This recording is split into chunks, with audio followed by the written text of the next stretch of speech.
பின்ன இதோட நிறுத்தினால் கீதாஞ்சலியின் மேல் கல்லூரி முதல்வரும் மற்ற பேராசிரியர்களுக்கும் கோபம் வளர்த்து வைத்திருந்த கோபத்தணல் மலர் நீர் பட்டு அடங்கும் தீயின் தணலை போல் ஆகிவிடும். அவன் குளிர் காய்வதற்கு அது போதாதே. சந்தோஷன்னு எதை சொல்றீங்க என அவள் கேட்க, எனக்கு பிடிச்சதை வாங்குறது, நினைச்ச இடத்துல சாப்பிட்றது, யோசிக்காம செலவு செய்கிறது என அவன் அடுக்கிக் கொண்டே போக, வெற்றி என்பது நீங்க விரும்பும் வேலையை செய்வது, அதையும் சிறப்பாக செய்து முடிப்பது. நாம் செய்யும் செலவுகளால் நம் வாழ்க்கையில் தரம் உயர்வதில்லை என உங்களை விட பெரிய பணக்காரர் வாரன் பப்பெட் சொல்லியிருக்கார் என அவள் சொல்ல, ஆதித்யாவின் முகமெல்லாம் அவமானத்தால் சிவந்து போனது.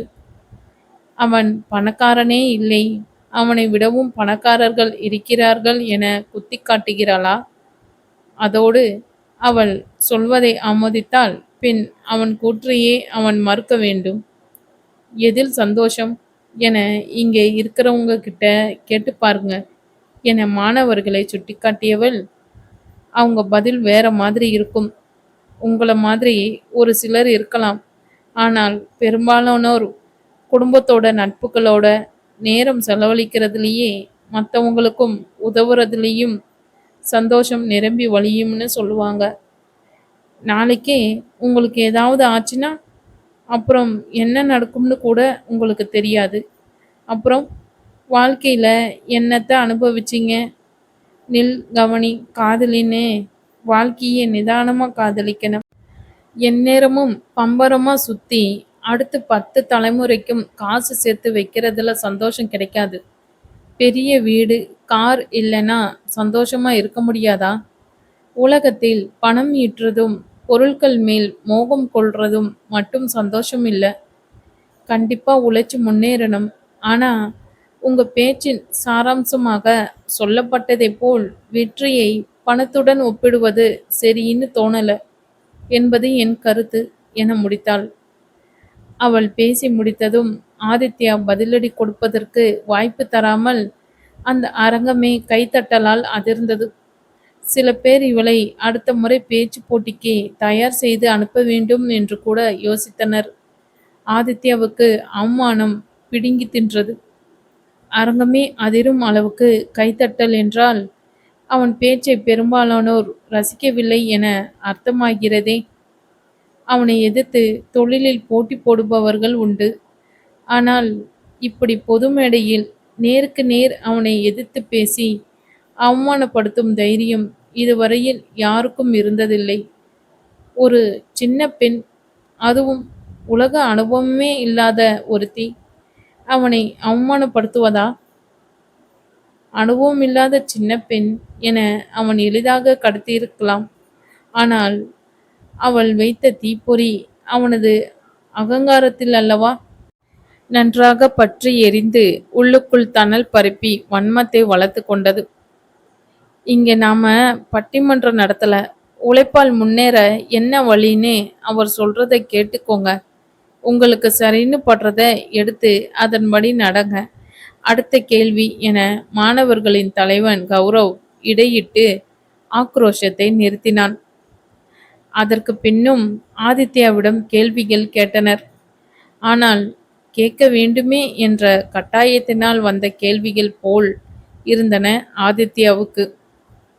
அவன் மனதில் தீயை மூட்டிவிட்டு உழைத்து பணம் சம்பாதிக்க வேண்டும் என மாணவர்களின் மனதில் பற்றி எரியும் நெருப்பில் தன் பேச்சால் நீரூற்றி அணைத்து விட்டாளே. கஷ்டப்பட்டு தொழில் உலகில் கொடிக்கட்டி பறக்கிற ஒருத்தரை பேச கூட்டிட்டு வந்தா இப்படிதான் அவமானப்படுத்துவீங்களா? அதை தான் நாங்கள் உங்களுக்கு கற்றுக் கொடுக்குறோமா? கல்லூரி முதல்வரின் அறையில் அவரிடமிருந்து வந்து விழுந்த கேள்விக்கு, நான் எங்க இவரை அவமானப்படுத்தினேன்? என் மனதில் பட்டதா சொன்னேன் என நினைத்தவாறே கீதாஞ்சலி தலை குனிந்து நின்றாள்.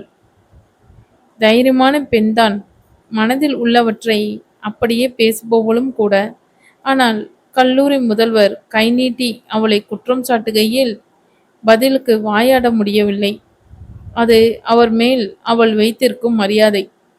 அவள் சொன்னதில் எந்த தவறும் இல்லை என்றாலும் கல்லூரிக்கு அவளால் கெட்ட பெயர் வந்துவிடக்கூடாது என அவர் நினைப்பதில் தவறில்லை. அதனால் அமைதியாகவே நின்றாள். கூடவே அவளின் அக்காவின் கணவன் சத்யபிரகாஷ் வேறு கண்கள் வெளியில் தெரித்துவிடும் அளவுக்கு அவளை முறைத்து கொண்டே அங்கே நிற்கின்றானே. உண்மையே எனக்கு இதெல்லாம் தேவையா என பல்லை கடித்துக்கொண்டு பொறுமையாய் நின்று கொண்டிருந்தான். கீதாஞ்சலியின் தந்தை பாதுகாப்பாக இருப்பாள் மகள் என ஆரம்பத்தில் சத்யபிரகாஷிடம் சொன்னபோது பெருமையாக நினைத்து கொண்டான். ஆனால் இவளால் அவன் பாதுகாப்பு கேள்விக்குறியாகிவிடும் என்பதை அவர் யோசிக்காமல் போய்விட்டாரே. பின்ன கல்லூரியில் உள்ளவர்களிடம் வம்பு வளர்த்தால் பரவாயில்ல. வெளியால் ஒருவன், அதுவும் தொழில் உலகில் அனைவரும் தலைமேல் வைத்து கொண்டாடப்படும் முக்கிய புள்ளியான அவனை சீண்டினால் அந்த ஆதித்யா நினைத்தால் அவளையும் அவள் குடும்பத்தையும் ஒன்று இல்லாமல் ஆக்கிவிட முடியும். அவனும் அந்த குடும்பத்தில் ஒருத்தனாகி விட்டான். அதையும் கல்லூரி முதல்வர் ஆதித்யாவுக்கு தெரியப்படுத்திவிட்டார் என்பதால் அவன் பயப்பட வேண்டியிருக்கிறதே. சத்யபிரகாஷின் பாடு திண்டாட்டமாகிவிட்டது. இத்தனை சொல்லியும் மன்னிப்பு கேட்கிறாளா பாரு மிஸ்டர் சத்யபிரகாஷ் என கல்லூரி முதல்வர் அவனை பார்த்து கேட்க, அந்த கேள்வி வந்த தோணியில் வீராப்புடன் நிமிர்ந்து கீது என அவளை மிரட்டினான். எப்படியும் அனைவரின் முன்னிலையிலும் தன்னை அவமரியாதையுடன் நடத்த மாட்டாள் என்கிற நம்பிக்கை அவனுக்கு. அக்காவுக்காக பார்க்கிறேன் என அவனை பார்த்து முறைத்தவள் ஆதித்யாவிடம் திரும்பி சாரி சார் என்றாள் மெல்லிய குரலில். ஆம், வேறு வழியில்லாமல். அவள் கொள்கையின் மீதோ அல்ல, அவள் சொன்ன விஷயங்களிலோ அவளுக்கு எவ்வித மாற்று கருத்தும் இல்லை. இந்த காலத்தில் அனைவரும் பணத்தின் பின்னால் ஓடிக்கொண்டு இருக்கிறோம். அதனால் வாழ்க்கையின் போக்கில் நிகழும் சந்தோஷ தருணங்களை நின்று இளைப்பாரி ரசிப்பதை தவறி விடுகிறோம். இதை ஏன் யாரும் புரிந்து கொள்ளவில்லை? நம் வாழ ஒரு முறைதான் வாழ்க்கை நமக்கு வாய்ப்பளிக்கும். அதையும் பணத்தின் பின்னால் ஓடி தொலைந்து கொண்டிருக்கிறோம். இந்த ஆதித்யாவை போல் எத்தனை பேர் அந்த ஓட்டத்தில் ஓடிக்கொண்டிருக்கிறார்கள். கண்டிப்பாக மாளிகை போன்ற வீடு, கப்பல் மாதிரி கார், ஏசி அறை என எல்லாவற்றிலும் பணத்தின் வாசனை இருக்கும். ஆனால் இவன் சுவாசிக்கும் காற்றின் வாசத்தை உணர்ந்து நுகர்ந்திருப்பானா? இதையெல்லாம் ஆதித்யாவிடம் சொல்ல தேவையில்லை, சொல்லவும் விரும்பவில்லை. ஆனால் அவள் சொன்னதை ஒட்டி கேட்டுவிட்டு அமைதியாக இருந்தவளை இவன் தானே வம்புக்கு இழுத்தது. இல்லை என்றால் இவள் ஏன் வலிய போய் அவனிடம் சொல்லப் போகிறாள்? கீதாஞ்சலி மன்னிப்பை கேட்ட பின்னர் கல்லூரி முதல்வர் அவள் காது வலிக்கும் வரையில் அறிவுரைகளை கூறி தள்ளிவிட்டார்.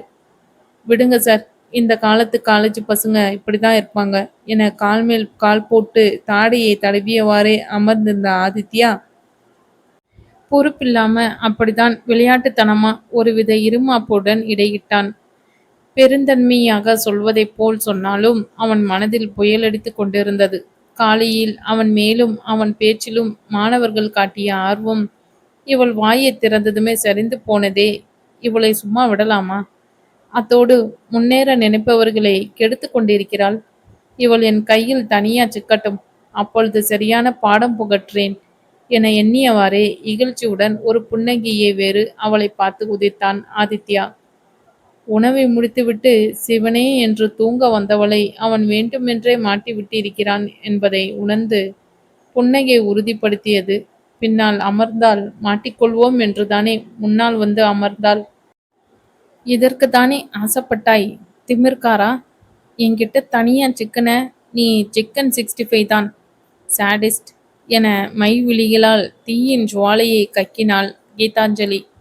இனிமேல் இப்படியெல்லாம் உம்மேல கம்ப்ளைண்ட் வந்தது டிஸ்மிஸ் பண்ணிடுவோம் என அவளை எச்சரித்த கல்லூரி முதல்வர், உங்களுக்காக பார்க்குறோம், கொஞ்சம் சொல்லி வைங்க சத்யபிரகாஷ் என மீண்டும் சத்யபிரகாஷை பேச்சுக்குள் இழுத்தார். இப்படி ஒரு டெரர் இவங்க வீட்டில் இருக்கிறத எனக்கு யாராவது சொல்லி இருந்தா இங்க வீட்டு பக்கம் எட்டி கூட பார்த்துருக்க மாட்டேனே என அவன் மனதில் நினைத்தபடி சொல்றேன் சார் என பவ்யமாய் பதிலளித்தான் சத்யபிரகாஷ். விசாரணை முடிந்து கீதாஞ்சலி வெளியில் சென்றபோது அவள் நண்பன் கௌரவ் அங்கே கையை பிசைந்தவரே நின்றிருந்தான். கீது, என்ன ஆச்சு? டிஸ்மிஸ் பண்ணிட்டாங்களா என கௌரவ் அவளை சற்று தள்ளி இழுத்துச் சென்று பதட்டத்துடன் கேட்க, அதெல்லாம் மிஸ்டர் சத்யபிரகாஷ் இருக்கிறப்போ டிஸ்மிஸ் பண்ணுவாங்களா என சிரித்தவள், ஆமா, வேற ஆளை கிடைக்கலையா? இன்ஸ்பிரேஷன் கார்ப்பரேஷன் முனிசிபாலிட்டின்னு ஒரு டம்டம் டமாரத்தை கூட்டிட்டு வந்திருக்க. ச்சே, என் வாழ்க்கையில இந்த நாளை கருப்பு பெயிண்ட் வச்சு அழிக்கணும் என அவனிடம் படபடவென பொரிந்தாள். கீது, ப்ளீஸ் சும்மா இரேன், யார் காதுலையாவது விழப்போகுது என அவளை அதட்டியவாறே சுற்றும் முற்றும் பார்த்தவன், ஆ சாரி என்றான் படபடப்புடன். நீ எதுக்கு சாரி சொல்ற என்ற கீதாஞ்சலி கௌரவை ஏறிட அவனின் பார்வை அவளை தாண்டி நிலைத்திருந்தது. அடச்ச, இங்கேயும் வந்துட்டானா மிஸ்டர் இடிமுழக்கம் என அவளும் கௌரவின் பார்வையை பின்பற்றி திரும்பி பார்க்க அவள் யூகித்தவாறே முழக்கம் ஆதித்யா அங்கே நின்று இருந்தான். கீது, உன் கொள்கைய உன்னோட வச்சுக்கோ. இப்படி காலேஜுக்கு வந்தவங்களை அவமானப்படுத்தி அனுப்பக்கூடாது என கௌரவ் தொடர்ந்து பேச, நான் எங்க என் கொள்கையை சொல்ல துடிச்சேன்? அவர் தானே நான் கையை தூக்காமலேயே என்னை கேள்வி கேளுன்னு இழுத்து விட்டார் என போட்டு உடைத்தாள் கீதாஞ்சலி. சற்று முன்னர் தான் நண்பர்களின் மூலம் மதியம் ஆதித்யா வந்து அவளிடம் பொரிந்ததை தெரிந்து கொண்டான் கௌரவ். அவள் சொல்வதும் உண்மையல்லவா? கௌரவின் மனதில் இந்த எண்ணம் ஓட அங்கே நாளிகைகள் மௌனமாக கரைந்து கொண்டிருந்த அங்கு நிலவிய நிசப்தத்திலேயே ஆதித்யாவுக்கு கௌரவின் எண்ண ஓட்டம் புரிந்தது. இப்படி கூப்பிட்டு வச்சு அவமானப்படுத்தவா என்ன வலுக்கட்டாயமா வர சொன்ன என கௌரவிடம்தான் பொரிந்தார் ஆதித்யா. விருட்டென்று அங்கிருந்து நகர்ந்தான். தேவையில்லாம அவனை கோவப்படுத்தி விட்டோம் என பதறிய கௌரவ், என்ன இருந்தாலும் நான் கூட்டிட்டு வந்தவரை நீ அவமானப்படுத்துறது எனக்கு பிடிக்கல என கீதாஞ்சலியிடம் சொன்னவன் ஆதித்யாவை தொடர்ந்து ஓடினான். கௌரவ் இதுவரையில் ஒருவரையும் கடிந்து கொண்டதில்லை. ஆனால் இப்பொழுது அவளிடம் அப்படி சொன்னதும் அவனை வருத்தப்பட வைத்து விட்டோமே என கீதாஞ்சலியின் மனம் அடித்து கொண்டது. கடந்த 1.5 வருடங்களாக தான் அவனை தெரியும். ஆனால் இவள் நட்பு வட்டத்தில் அவன் மிகவும் இன்றியமையாதவன் ஆகிப்போனான். அதுவும் அவன் வாழ்க்கையின் லட்சியத்தை கேட்டதிலிருந்து.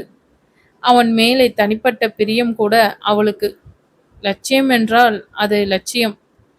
இந்த சீன் போடும் ஆதித்யாவை போல் பணம் சம்பாதிப்பதா லட்சியம் என அலட்சியமாக எண்ணினாள்.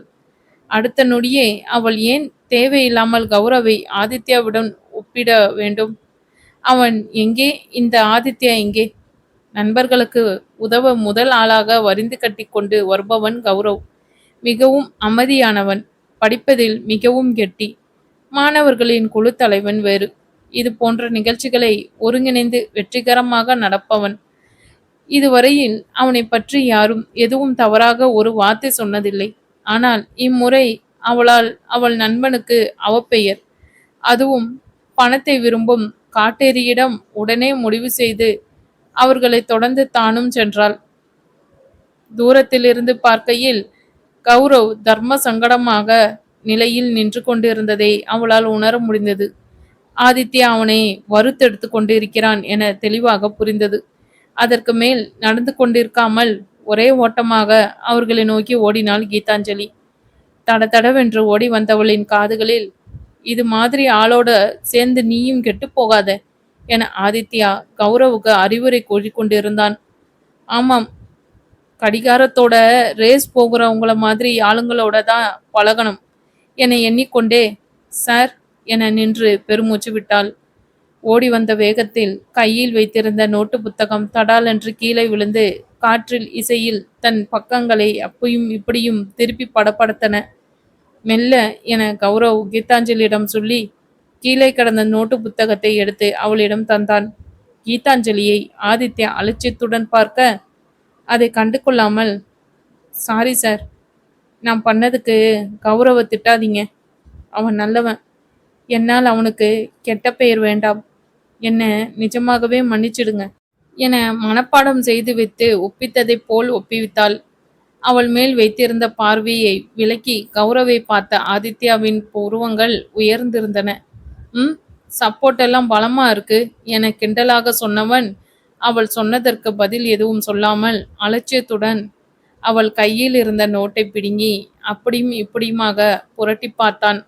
அவன் சொன்னதில் எதைதான் குறித்து வைத்திருக்கிறாள் என பார்க்க நினைத்தவனுக்கு மீண்டும் சினம் தலைக்கேறியது. பின்ன அன்றைய தேதியிட்ட பக்கத்தில் முழுவதும் கோலம் மட்டுமே நிரம்பியிருந்தது. இதைதான் அத்தனை மும்முரமாக குனிந்து செய்து கொண்டிருந்தாளா? பட்டென்று அந்த நோட்டை மூடியவன், கௌரவ், இந்த செமினார் பத்தி ஒரு பக்க கட்டுரை எல்லோரும் எழுதி தந்தாதான் மார்க் கிடைக்கும் என ஆதித்யா சொல்லிட்டு திரும்ப, கௌரவ், நீ கட்டுரை முடிச்சதும் எனக்கு தான் முதல்ல தரணும் என்றாள் கீதாஞ்சலி. என்ன ஒரு நெஞ்செழுத்தம்! காப்பி அடிக்கப் போவதை என் அவன் முன்னாலேயே சொல்வாள் என எரிச்சலுடன் தன் கருப்பு நிற காரில் ஏறி சென்றான் ஆதித்யா. கீது, விளையாட ஒரு அளவு வேண்டாம் என கௌரவ் கண்டிக்க, செல்லும் ஆதித்யாவின் காரையே பார்த்த கீதாஞ்சலி, கார் நம்பரில் கூட பண வாசனை அடிக்குது. பிரத்யேக இதில் அப்படி என்ன மோகமோ என சொல்ல, நீ நினைக்கிற அளவுக்கு இவர் மோசம் இல்ல. உன் விளையாட்டுத்தனத்தை முதல்ல மூட்டை கட்டி வை. இடம் பொருள் ஏவல் பார்த்து நடந்துக்கோ என எத்தனை தடவை சொல்றது என்றான் கௌரவ். சாரி கௌரவ், நான் வேணும்னே இப்படி பண்ணல. இப்போ கூட அவர் தப்பா புரிஞ்சுக்கிட்டார். இந்த கோலம் எல்லாம் காலையில் போட்டது. தப்பான பக்கத்தை பார்த்துட்டு கோவப்படுறார். நான் என்ன செய்யட்டும் என தன் நிலை விளக்கம் தந்தவள், நீ சொன்னா சரியா இருக்கும், அதனால விடுறேன். ஆனாலும் உன்னை மாதிரி லட்சியம் இருக்கிறவனுக்கு இந்த பணம் முதலை எப்படி பிடிச்சது என்றாள். பணம் முதலை என்றதும் கௌரவ் அவளை முறைக்க, சரி சரி, தேவையில்லாம அவரை பத்தி பேசி டைமை வேஸ்ட் பண்ண வேண்டாம். அவரை நீ எங்க சந்திக்க போறோம் என கீதாஞ்சலி சொல்ல கௌரவ் அமைதியானான். அன்று கல்லூரி முடிந்து வீட்டுக்கு செல்கையில் கீதாஞ்சலியின் வீடே அமைதி கடலாக காட்சியளித்தது. எப்பொழுதும் அன்னை ஒலிக்கப்படும் பக்தி பாடல் கூட அன்று மௌன விரதம் பூண்டிருந்தது. அதுவே சொல்லியது வீட்டில் பெரும் புயல் ஒன்று கரையை கடக்க காத்திருக்கிறது என்று. ஆனால் என்ன பிரயோஜனம்? தந்தை அதை சர்வ சாதாரணமாக நிறுத்தி விடுவாரே. அவர் வாகனம் வீட்டின் முன்னால் நிற்பதை பார்த்துவிட்டு தானே வந்தால், அவள் அத்தான் சத்யபிரகாஷ் வரவேற்பறையில் அமர்ந்து அவள் தந்தையுடன் பேசிக்கொண்டிருக்க உள்ளே சென்றவள், நம்ம அருமை பெருமையெல்லாம் பிபிசியில் வந்துடுச்சு போல என்றவாறே தந்தையின் அருகில் அமர்ந்தாள். பிபிசியா என சத்யபிரகாஷ் அவளை பார்த்து முறைத்தான். என்னை பற்றி தெரிஞ்சிருந்தா வீட்டு படியேறி அக்காவை பொண்ணு கேட்டு வந்திருக்க மாட்டீங்கல்ல என கிண்டலாக கீதாஞ்சலி அவனை பார்க்க, உன் அக்கா கிட்ட லவ் சொல்லி ஓடி போய் கல்யாணம் பண்ணியிருப்பேன். அப்புறம் உனக்கும் எனக்கும் இந்த தொடர்பும் இல்லாம போயிருக்கும் என்றான் கடுப்புடன். அப்படியெல்லாம் என் அக்கா வரமாட்டா. என் அப்பா எங்களை அப்படியெல்லாம் வளர்க்கல என்றாள். என்னவோ இப்போதைக்கு அதுதான் பிரச்சனை என்பது போல. பேச்சை மாத்தாத என சத்யபிரகாஷ் சரியாக பாயிண்டை பிடிக்க, அப்பா, எனக்கு வேற எண்ணம். இப்போ இவர் சொல்ற மாதிரி நான் காதலிச்சு உங்களுக்கு தெரியாம கல்யாணம் பண்ணிக்கிட்டா உங்களுக்கு அசிங்கம் இல்லையா? அதனால சீக்கிரம் கல்யாணம் பண்ணி வைக்க பாருங்க என்றாள் கீதாஞ்சலி. அப்படியெல்லாம் நடக்காது என சிவராமன் சொல்ல, என் மேல அத்தனை நம்பிக்கையாப்பா? தேங்க்ஸ்பா என்றாள் வராத கண்ணீரை துடைத்தவாறு. ஆமாண்டா, உன் மேல அத்தனை நம்பிக்கை. உன்னையும் ஒருத்தன் காதலிப்பானா அப்படிங்கிற நம்பிக்கை. அப்படி அதிசயம் நடந்ததுன்னா கூட்டிட்டு வா, பார்க்கலாம் என்றார் சிவராமன். எனக்கும் அந்த புண்ணியவான காட்டுங்க மாமா, காலில் விழணும் என்றான் சத்யபிரகாஷ். உனக்கு இந்த இழுக்கு தேவையா?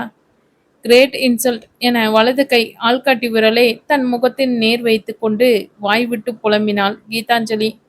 அப்பா சொல்வதைப் போல் யாரும் நம்மை காதலிக்க மாட்டார்களா? அந்த அளவுக்கா அவள் டெரராக இருக்கிறாள் என எண்ணி சிரித்து கொண்டாள். அதோடு அவள் மனதை இதுவரை யாரும் கவரவில்லை.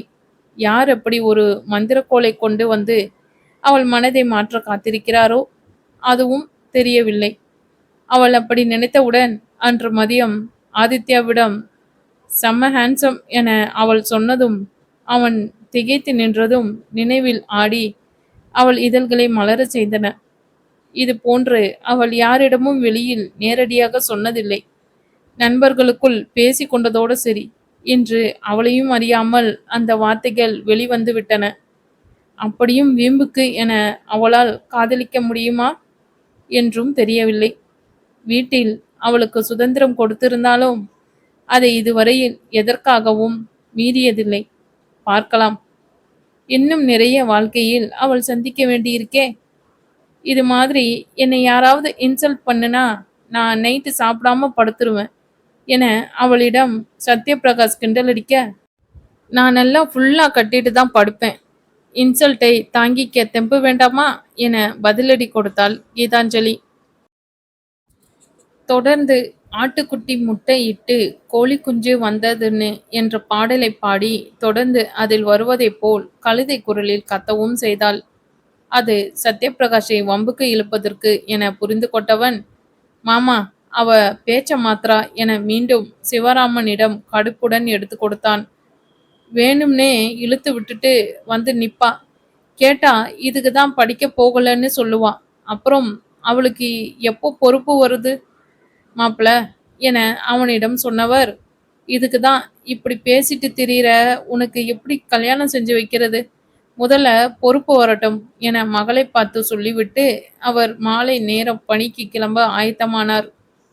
அப்பா என அலறியவள், பசங்களுக்கு ஒரு சட்டம், பொண்ணுங்களுக்குன்னு ஒரு சட்டமா? பசங்களுக்கு பொறுப்பு வரட்டும் என கல்யாணம் செஞ்சு வைக்கிறதில்ல என கேட்க, ம் அது படிச்சு வேலைக்கு போற பசங்களுக்கு. நீயும் படிச்சு வேலைக்கு போ, உடனே கல்யாணம் பண்ணி வைக்கிறேன் என நகர்ந்தார்.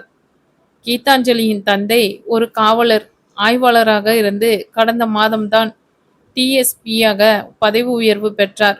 சுத்தம் சோறு போடும், நேர்மை நிம்மதியாக வாழ வைக்கும் என்ற கூற்றுக்கு உதாரணமாக திகழ்பவர். அவ்வாறே வாழ்ந்து தங்கள் இரு பெண்களின் மனதிலும் அதை பதிய வைத்தவர். சத்யபிரகாஷை பார்த்து, வந்த வேலை முடிஞ்சதில்ல, போங்க, உங்க வைஃப் உங்களுக்கு காத்துக்கிட்டு இருப்பா என நாக்கை துருத்தி பழுப்பு காட்டிவிட்டு அன்னையை தேடி சமையலறைக்கு சென்றாள். அவரை மலை இறக்க வேண்டும். சத்யபிரகாஷ் பற்ற வைத்த வெடி அதிக அழுத்தத்துடன் சமையலறையில் காத்து கொண்டு இருக்கிறதே.